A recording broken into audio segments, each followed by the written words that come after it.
Hello and welcome to my YouTube channel. My name's Akash and I'm reading A Brief History of Time. This is chapter number 9, Arrow of Time, part 2.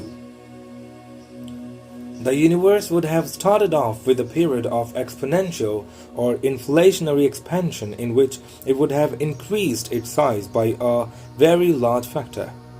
During this expansion, the density fluctuations would have remained small at first, but later would have started to grow. Regions in which the density was slightly higher than average would have had their expansion slowed down by the gravitational attraction of the extra mass. Eventually, such regions would stop expanding and collapse to form galaxies, stars, and beings like us. The universe would have started in a smooth and ordered state and would become lumpy and disordered as time went on. This would explain the existence of the thermodynamic arrow of time. But what would happen if and when the universe stopped expanding and began to contract? Would the thermodynamic arrow reverse and disorder begin to decrease with time? This would lead to all sorts of scientific fiction-like possibilities for people who survived from the expanding to the contracting phase. Would they see broken cups gathering themselves together off the floor and jumping back onto the table? Would they be able to remember tomorrow's price and make a fortune on the stock market? It might seem a bit academic to worry about what would happen when the universe collapsed again, as it will not start to contract for at least another 10,000 million years. But there is a quicker way to find out what will happen. Jump into a black hole. The collapse of a star to form a black hole is rather like the later stage of the collapse of the whole universe. So if disorder were to decrease in the contracting phase of the universe, one might also expect it to decrease inside a black hole. So perhaps an astronaut who fell into a black hole would be able to make money at roulette by remembering where the ball went before he placed his bet. Unfortunately, however, he would not have long to play before he was turned to spaghetti. Nor would he be able to let us know about the reversal of the thermodynamic arrow or even bang his winnings, because he would be trapped behind the event horizon of the black hole. At first, I believed that disorder would decrease when the universe recollapsed. This was because I thought that the universe had to return to a smooth and ordered state when it became small again. This would mean that the contracting phase would be like the time reverse of the expanding phase. People in the contracting phase would live their life backwards. They would die before they were born and get younger as the universe contracted. This idea is attractive because it would mean a nice symmetry between the expanding and contracting phases. However, one cannot adopt it on its own, independent of other ideas about the universe. The question is it implied by the no-boundary condition, or is it inconsistent with that condition? As I said, I thought at first that the no-boundary condition did indeed imply that disorder would decrease in the contracting phase. I was misled partly by the analogy with the surface of the Earth. If one took the beginning of the universe to correspond to the North Pole, then the end of the universe should be similar to the beginning, just as the South Pole is similar to the North Pole. However, the North and South Poles correspond to the beginning and end of the universe in imaginary time. The beginning and end in the real time can be very different from each other. I was also misled by work I had done on a simple model of the universe, in which the collapsing phase looked like the time reverse of the expanding phase. However, a colleague of mine, Don Page, of Penn State University, pointed out that the no-boundary condition did not require the contracting phase necessarily to be the time reverse of the expanding phase.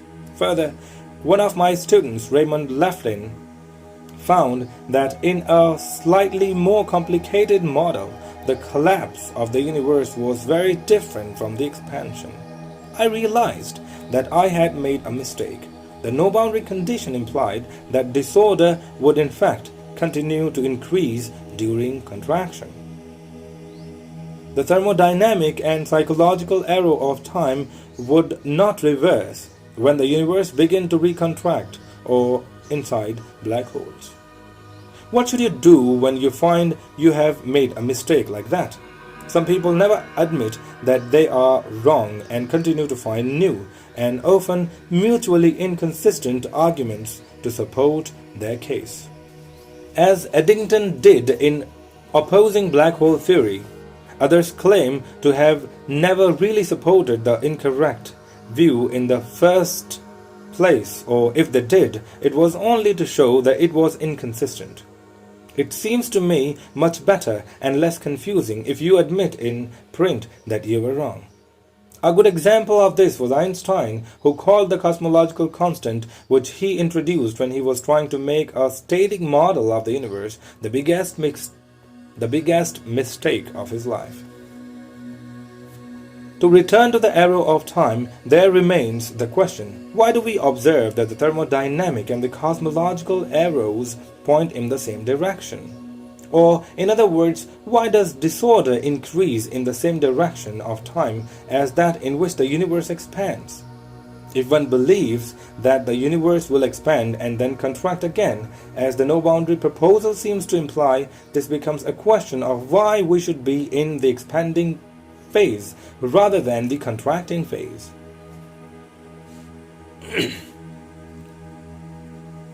One can answer this on the basis of the weak anthropic principle. Conditions in the contracting phase would not be suitable for the existence of intelligent beings who could ask the question, why is disorder increasing in the same direction of time as that in which the universe is expanding? The inflation in the early stages of the universe, which the no-boundary proposal predicts, means that the universe must be expanding at very close to the critical rate at which it would just avoid recollapse, and so will not recollapse for a very long time. By then, all the stars will have burned out, and the protons and neutrons in them will probably have decayed into light particles and radiation. The universe would be in a state of almost complete disorder. There would be no strong thermodynamic arrow of time. Disorder could not increase much because the universe would be in a state of almost complete disorder already. However, a strong thermodynamic arrow is necessary for intelligent life to operate.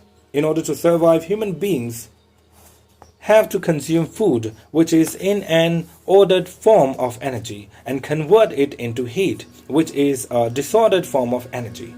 Thus, intelligent life could not exist in the contracting phase of the universe. This is the explanation of why we observe that the thermodynamic and the cosmological arrow of time in the same direction.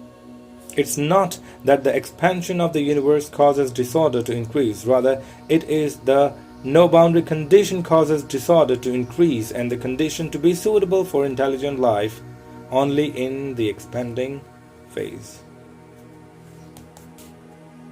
To summarize, the laws of science do not distinguish between the forward and backward directions of time. However, there are at least 3 arrows of time that do distinguish the past from the future.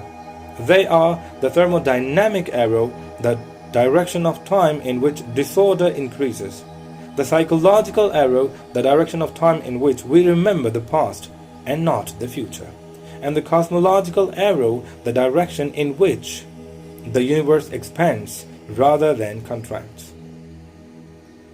I have shown that the psychological arrow is essentially the same as the thermodynamic arrow, so that the two would always point in the same direction. The no-boundary proposal for the universe predicts the existence of a well-defined thermodynamic arrow of time because the universe must start off in a smooth and ordered state. And the reason we observe this thermodynamic arrow to agree with the cosmological arrow is that intelligent beings can exist only in the expanding phase. The contracting phase will be unsuitable because it has no strong thermodynamic arrows of time. The progress of the human race in understanding the universe has established a small corner of order in an increasingly disordered universe. If you remember every word in this book, your memory will have recorded about 2 million pieces of information. The order in your brain will have increased by about 2 million units. However, while you have been reading the book, you will have converted at least 1,000 calories of ordered energy in the form of food into disordered energy in the form of heat that you lose to the air around you by convection and sweat. This will increase the disorder of the universe by about 20 million units, or about 10 million times the increase in the order in your brain. And that's if you remember everything in this book. In the next chapter, I will try to increase the order of our neck of the woods in a little further by explaining how people are trying to fit together the partial theories I have described to form a complete unified theory that would cover everything in the universe. Thank you very much for watching. See you in the next chapter. That is very interesting. The unification of physics. The last of this book. Have a great day. Thank you very much for watching. If you want some more videos like this one, please like, share and subscribe to my channel. Have a great day. Stay home. Stay safe.